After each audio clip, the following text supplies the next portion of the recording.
Hey everybody, it's WillBits. We're playing Phoenix Wright, Ace Attorney Spirit of Justice. Just a little intermission between our trial. And it looks like we're about to get Pierce on the stand. Now we'll have to face Pierce on the stand.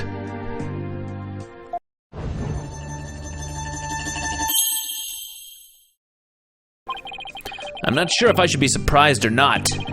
One thing's for sure, he won't be an easy adversary. So, do you think Pierce did it? It's too early to say anything at this point, but I do think he's still hiding something. Nick! Why didn't you pin everything on Soren Loser back there? Looks like Larry still hasn't given up on Ellen. If this Pierce guy is the real bad guy, then Soren and my Ellie will live happily ever after together, happily without their Larry. I don't mean to butts in, but I'd really like to get my butts in. Larry, that's not the kind of thing a decent human being says. Shame on you, Larry. Oh, boo! You think I don't know? I know I have to give up on my Ellie. But Nick, promise you'll make her happy. She deserves a happily ever after. I'm sure Soren will make her happy once all of this is said and done. The trial's about to resume, Mr. Wright. All right, you ready, Maya? Yep, let's go. I'll be rooting for you, Nick. It's nice, Larry. Nice of you to stop trying to break up someone else's marriage. I guess that's as close as we get to Larry Butts being a relatable character. Good job. You're not as bad of a dirtbag as you could be.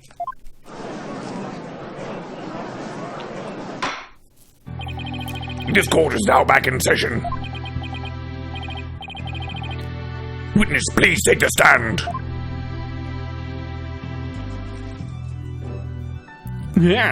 Hello. Please state your name and occupation. My name is Pierce Nicky. I'm the Sprocket family butler. Let's get straight to the point, Mr. Nicky. Someone tore out a page from Mr. Sprocket's notebook to manipulate his memories. And that person was you, wasn't it? That is correct. What about it? Well, that was easy. So why did you do it? Why did you tamper with Mr. Sprocket's notebook? Please allow me to explain. It pains me to do this, but I will tell you the truth. It pains you? That is correct. For my testimony will go against Master Soren's wishes. Soren's wishes? What's he talking about? What is the what?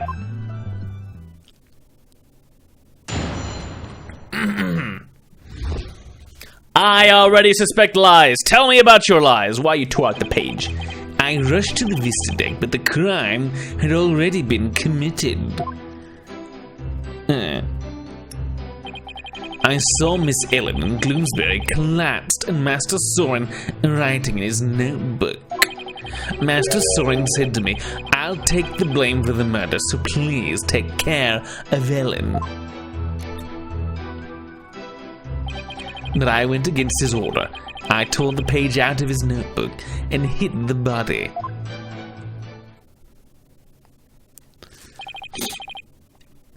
Wait a second. What Mr. Sprocket was writing in his notebook at the time, could it be?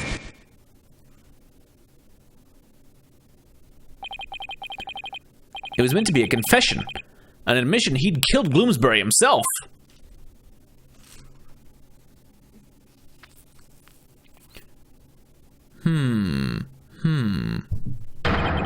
He wrote that message to take the blame for Miss Wyatt?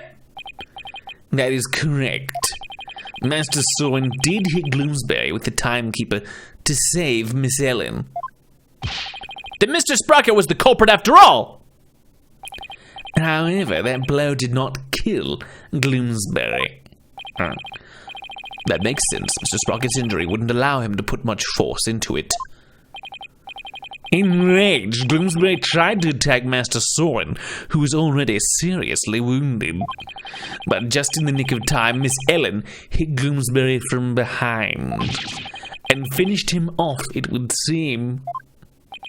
So the one who inflicted the fatal blow was the defendant. Yes, that is correct. But Master Soren tried to take all of the blame onto himself. No way. This is pretty bad, Nick. No kidding. Pretty bad is an understatement. Well, Mr. Wright, it seems your decision to call for Mr. Nicky has backfired. For the true culprit behind this case remains the defendant, Ellen Wyatt. Although that still makes it pretty self-defense-y. If he was still running around when the second blow hit. Could this get any worse? But Pierce was involved in the cover-up plot. And I bet he still has something to hide.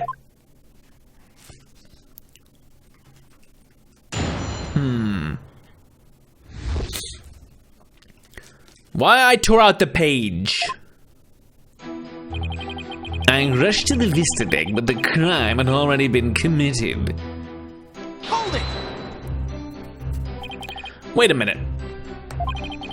I thought you went to the Vista deck with Mr. Sprocket. Actually, that is not true. What? What do you mean?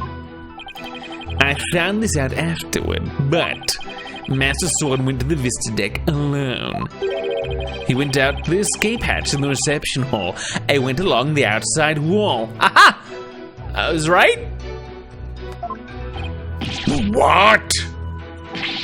You can't be serious. You mean Mr. Wright's addle-pated guess was actually correct? What's with the addle-pated? I'm not addle-pated. I'm quite not addle-pated. I suppose truth really is stranger than fiction. So, Mr. Nicky, when you got to the scene, you saw Mr. Gloomsbury, Miss Wyatt, and Mr. Sprocket. Is that right? That is exactly right. I saw Miss Ellen and Gloomsbury collapsed and Mr. Soren writing in his notebook. Hold it. So when you and your group arrived at the Vista deck, the murder had already been committed. That is correct. Gloomsbury had already been struck. Miss Ellen had lost consciousness, probably from the shock of the incident. And how did Mr. Sprocket appear? He was bleeding from the stab wound he'd received from Gloomsbury. Barely conscious, he was writing something in his notebook. So the mysterious third person Ellen saw really was Soren then. Master Soren said to me, "I'll take the blame for the murder, so please take care of Ellen." Hold it. So Mr. Sprocket wrote a note of confession in order to take the blame for Miss Wyatt? Yes. That notebook is the only form of memory Master Soren has. So you understand what his action meant, I trust. What did it mean, Nick? To Soren, everything in that notebook is true. So Soren tried to take the blame by altering his own memory to make himself think he did it. No. Master Soren truly loves Miss Ellen. It must have been love that made him do all that. The power of love. It's like that song from Back to the Future. Time travel. But I went against his order. I tore the page out of his notebook and hid the body. Hold it. Mr. Nicky, could you please tell this court about that in more detail? That, you say? Which part do you mean, Mr. Wright? Could you be more specific? Oh, all right. What part do I want to know more about? Hiding the body, or tearing out the page? Let's hear about tearing out the page. Why did you go against Mr. Sprocket's order and tear out the page? That is a silly question, as I told you before. Disposing of anything that may harm the Sprocket family's reputation is simply a part of my job. Right. You did say that before, didn't you? I tore the page out of the notebook in order to protect Master Soren. Mr. Wright, would you like that statement added to the witness's testimony? Yes. Yes, I would. See what he has to say about it. Yes, please. Very well. Please add that statement to your testimony, Mr. Nicky. I tore the page out of the notebook in order to protect Master Soren. Press. So by tearing the page out of the notebook, you erase the memory of Mr. Sprocket, who was trying to take the fall from his Wyatt. I knew it went against his wishes, but I just could not let Master Soren bear the blame for something he did not do. As his butler, I believe that was the right decision for me to make. It was all for Soren's benefit, huh? I bet Pierce would do just about anything in the name of keeping Soren's image safe. So he's talking about the cover-up after the incident, huh? Right. That's information only somebody who was actually involved could know. So it might be a really important piece of testimony. I think so too. I'll really have to tread carefully here. Maybe we talk about him hiding the body, if we can get that testimony. Because I don't know if there's any actual inconsistencies here yet. Hold it! Okay, could you go into that in more detail? Which part do you mean, Mr. Wright? We want to hear about you hiding a body. Please tell me more about the hiding of the body. Very well.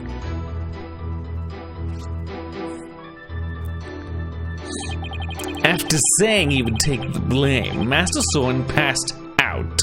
That's when I hid the body. I quickly took the lift down to the hold, where I hid Gloomsbury's still warm body in the spare Pegabool lantern. So it was you who hid the body, not the defendant. To think Mr. Butts would move the lantern containing the body to the reception hall. Well, I did not see that coming. Yeah. I don't blame you. Not even Larry can predict what Larry will do next. Maybe I should take another look at the lantern and evidence. Mr. Wright, would you like that statement added to the witness's testimony? Yes. Yes, add to testimony. Yes, please. Very well. Please add that statement to your testimony, Mr. Nicky. This is where the lantern being put together weirdly is going to be important. But we're going to press it first. In the hold, I hid the still warm body in the spare Pegabool lantern. Hold it! But there's blood on the handle. Why did you hide the body in the lantern? As I told you yesterday, it was to make it as though the murder never happened. But thanks to Mr. Butts, things did not turn out as planned. So holding the second wedding reception wasn't Mr. Sprocket's idea, but yours, wasn't it? It was all for Master Soren's sake and Sprocket's aviation. If I am accused of a crime for trying to cover up the incident, I shall accept it willingly. He really doesn't seem to even care about himself. So he's talking about the cover-up after the incident, huh? Right. That's information only somebody who was actually involved could know. So it might be a really important piece of testimony. Okay, this is the same thing we had before. All right, so the new thing that we've got that I'm suspicious of is in the hold, I hid the still warm body in the spare Pegabool lantern. So we're going to go look at the Pegabool lantern, the restored lantern. There's a bloodstain on the inside wheel handle as if somebody gripped it with a bloody hand. I think presenting the broken lantern here is important for at least getting the testimony moving forward. Objection! When the music stops just right. Could it be? Is that what happened? If what I'm thinking is true, then maybe I can prove neither Ellen nor Soren did the deed. Mr. Nicky, you said the body was still warm when you hit it, correct? So then, what if Mr. Gloomsbury was still alive when you went to put his body inside the lantern? What? What? That's preposterous. Actually, this shows the victim might have been alive while inside the lantern. I'm afraid you'll have to point out which part you're talking about, Mr. Wright. It's all the tape. It's all the tape.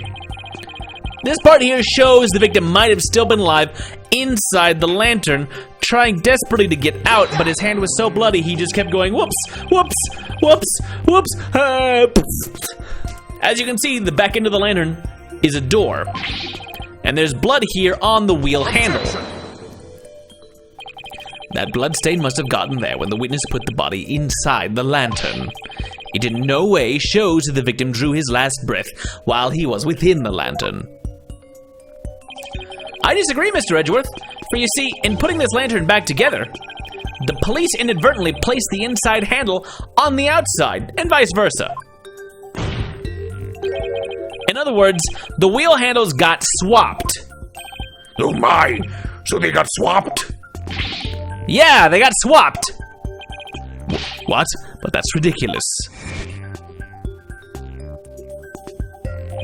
Not at all, if you compare the other male peggable lantern in the reception hall. It's quite obvious the wheel handles were attached backwards. The detective in charge of the restoration will see me in my office later. Yeah, Emma is in for it now, and not in the way that she'd probably like. Sorry, Emma, and good luck. In that case, what does the bloodstain on the wheel handle mean? The bloodstain didn't get there by chance. When the victim was put inside the lantern, he was only unconscious, not dead. When he regained consciousness, he probably tried to get out of the lantern. So he grasped the inner wheel handle, and that's when the blood got on it. This proves that the victim was still alive when he was inside the lantern. At the time, I was completely convinced Gloomsbury was dead. Had I checked more carefully, he might have survived. Unfortunate to be sure, but not significant enough to change this trial's outcome. Again, I disagree, Mr. Edgeworth. It actually has a very significant impact on this case. The victim was struck by the defendant, then died from his injuries sometime later. There's nothing more to it. Objection! That's where you're wrong. Let's take another look at Mr. Gloomsbury's autopsy report, shall we? Please focus on the description of his injuries. It says 1 contusion was found on the back of the head and 1 on the side. Yes, the one Mr. Sprocket gave him and the one Miss Wyatt delivered to finish him off. No, the defense would like to submit a different interpretation. A different interpretation? The victim was knocked unconscious by the first blow and was then put into the lantern. Then, what about the lethal blow by the defendant that the witness talked about? Yes, well, that didn't happen. After some time, when the victim regained consciousness and tried to get out of the lantern, that's when he received the second blow that finished him off. And it came from the side, and that's what wrecked the lantern. Taking into account the fact that the victim was alive for a period after the first hit, and that he did receive a second blow to the head, it does seem entirely possible. Yes, as long as the first blow didn't kill the victim instantly. Then there's a possibility that someone other than Mr. Sprocket or Miss Wyatt delivered the fatal blow. Objection! That's all you've got. Even if there was a long time lag between the two blows, the prosecution's position doesn't change. What? What do you mean? It's elementary, Mr. Wright. after the reception when the defendant was cleaning up the reception hall. The victim, who was supposed to be dead, suddenly came out of the lantern. The defendant grabbed the murder weapon, which was right there, and finished him off. That theory sounds awfully familiar. Of course it does, Your Honor, because it's exactly what I proposed at the very start. The second blow was inflicted by the defendant after all. Ah, I see. It seems a tangle of mysteries has unraveled into a single thread. Objection! But as long as there's a possibility that the fatal blow was delivered by a third person, then we must continue the deliberations. Give it up, Mr. Wright, unless you have something to prove the presence of your precious third person. Okay, Nick, just relax. You can do this. Come on now, take some deep breaths. Good idea. Deep breaths. Deep breaths. There! Don't you feel better already? Maya's right. I should calm down, get my focus back, and go over everything again. And then, hopefully, I'll be able to find something to prove there was a third person. Let's see. First, why did Gloomsbury attack Ellen? Because he was tired of taking the blame for the accident? But something about that line of reasoning just doesn't feel quite right to me. No? How come? Well, if it's just a personal vendetta, he had already stabbed Soren. So why then was he so determined to go after Ellen? You're right. This whole thing feels too premeditated for a crime of passion. But Gloomsbury didn't seem to have a personal grudge against Ellen. If Gloomsbury didn't have a personal reason to attack Ellen, then... You've taken long enough, Mr. Wright. Now it's time for some action. What proof do you have that a third person was involved? All right, I'll show you. I'm not completely sure of what I'm doing yet, but it looks like I'm out of time. I think this is where we present. I think they just showed us what we present. This piece of evidence proves the involvement of a third person. The third person would be involved because he was holding a note which said, grab Ellen when convenient, then send her off from the Vista deck. Take that! Which I still think is not as literal as it first appears. But we gotta follow the clues. I get it now. Now I see why this note bothered me so much when I first saw it. It looks like a note outlining the murder plot. That note was apparently written by the victim. Why would he feel the need to write instructions to himself like this? Your Honor, please take a look at this note. This is the victim's murder plan, right? It's definitely a murder plan, but what if Mr. Gloomsbury didn't write this note himself? What?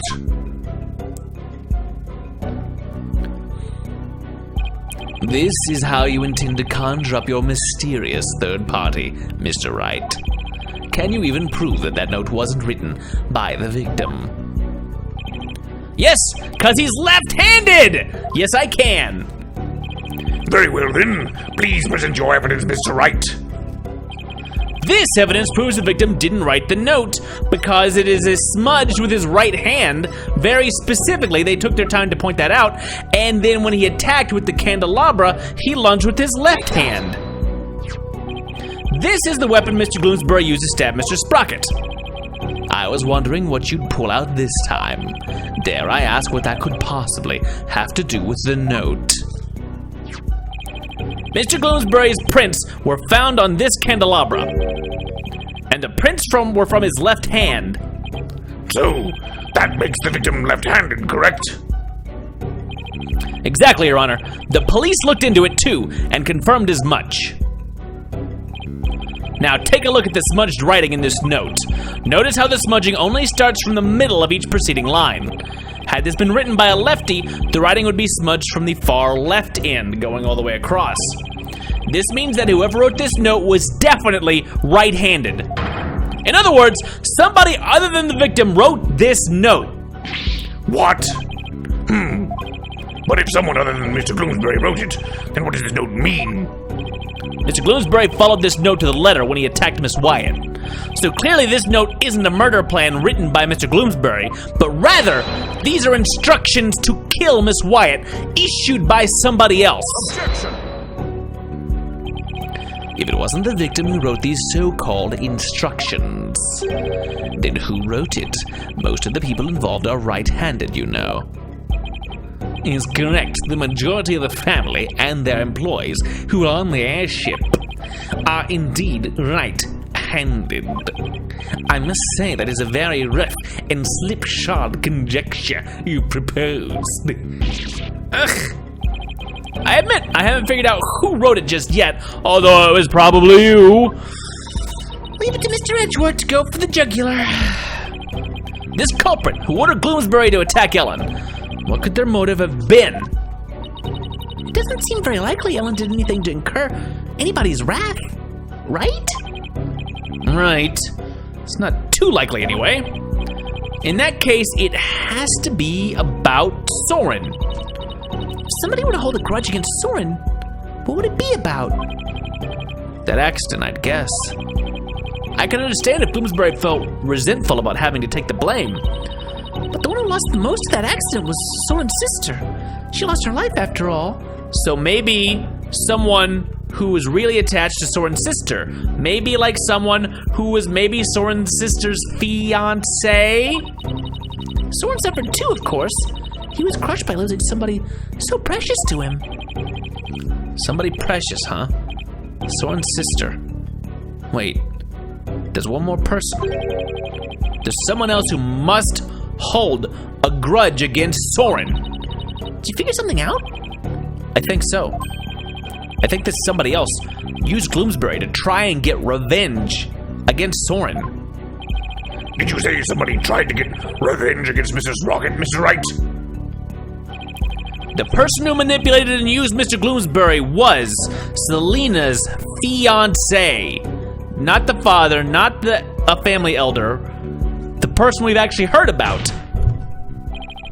The person who used Mr. Bloomsbury to try and get revenge on Mr. Sprocket and then finished Mr. Bloomsbury off to silence him was a man dear to Mr. Sprocket's older sister, Selena Sprocket's fiancé. Not that I'm not positive, but it's certainly possible. This fiancé could have made Bloomsbury attack Ellen to get his revenge on Soren. What? The fiancé!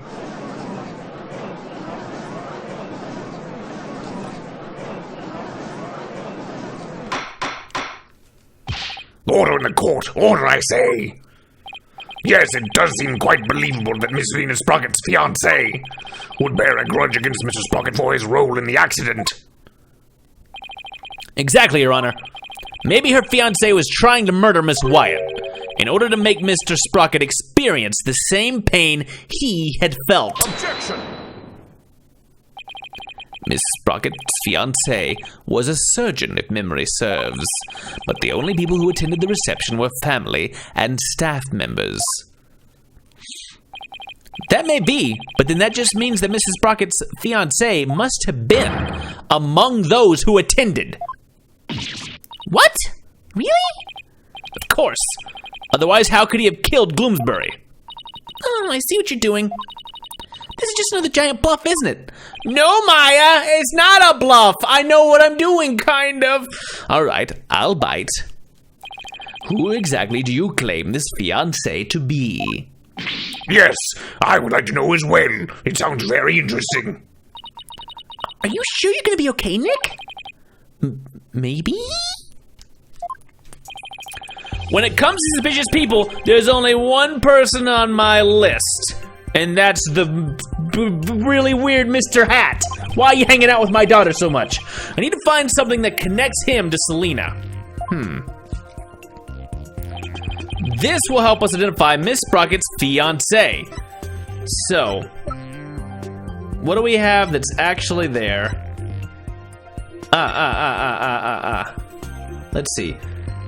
Soren was also in the car, suffered severe injuries, publicly announced the driver had been Miss Bloomsbury, but in fact Soren was the one behind the wheel. What is the evidence that actually links it all together? Let's see. Not the drawing, probably. Although, I see it. I see it. Do you guys see it? I see it. Please take a look at this photo, Your Honor. That photo.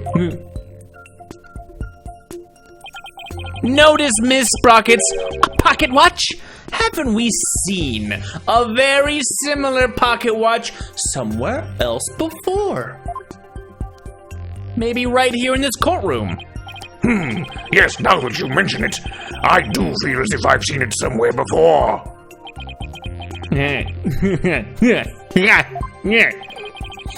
I believe we've all seen it, right here in this very courtroom.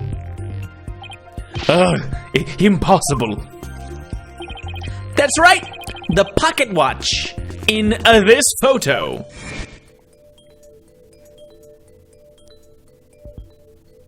Bloop. Is the same pocket watch Mr. Nicky has on him right now. What? This is clear proof of a strong connection between Pierce Nickety and Selena Sprocket. She was about to be Selena Nickety. No. Well, Mr. Nickety, is this true?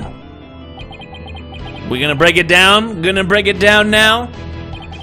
Mr. Nickety, you were once engaged to Selena Sprocket. That pocket watch, you keep it as a memento of her, don't you?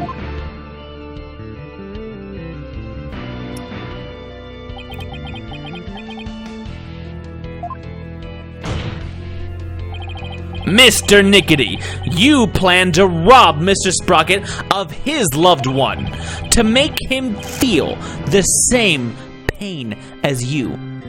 Isn't that right?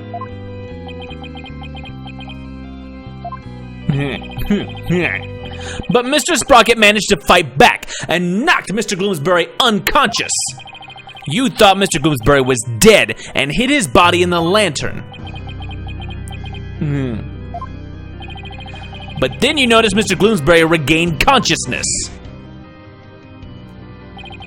And so you finished him off to prevent your plan from being exposed. This is the defense's take on what really happened in this murder case. Mr. Wright, does this mean you wish to officially accuse the witness of the murder of Dumas Gloomsbury? Does the defense accuse Mr. Nickety of the murder? Accuse! The defense indicts Pierce Nickety on the charge of murdering Dumas Gloomsbury. Oh my! Mr. Nickety, would you care to respond? It's high noon. Boom, boom. Man, this lawyer just yaps on and on and on. As you guessed, this watch is a memento of Selena. It stopped working at the time of the accident, though. Then you really are.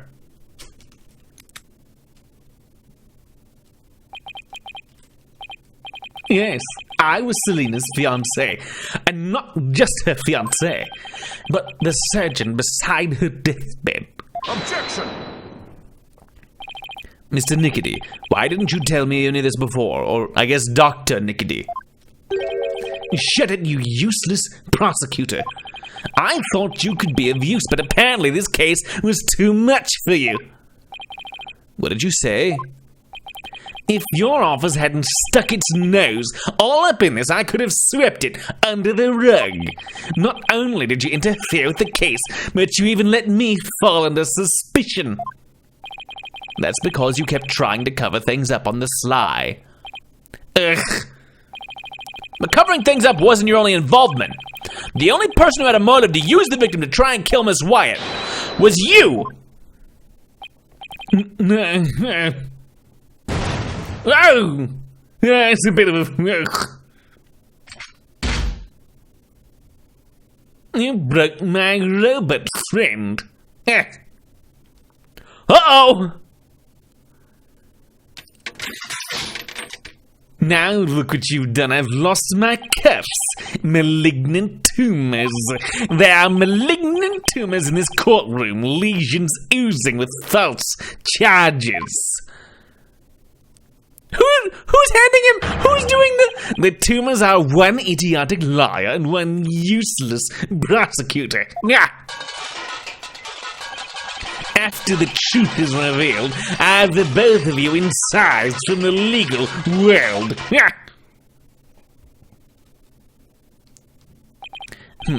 I'd like to see you try. I'm kind of the head prosecutor.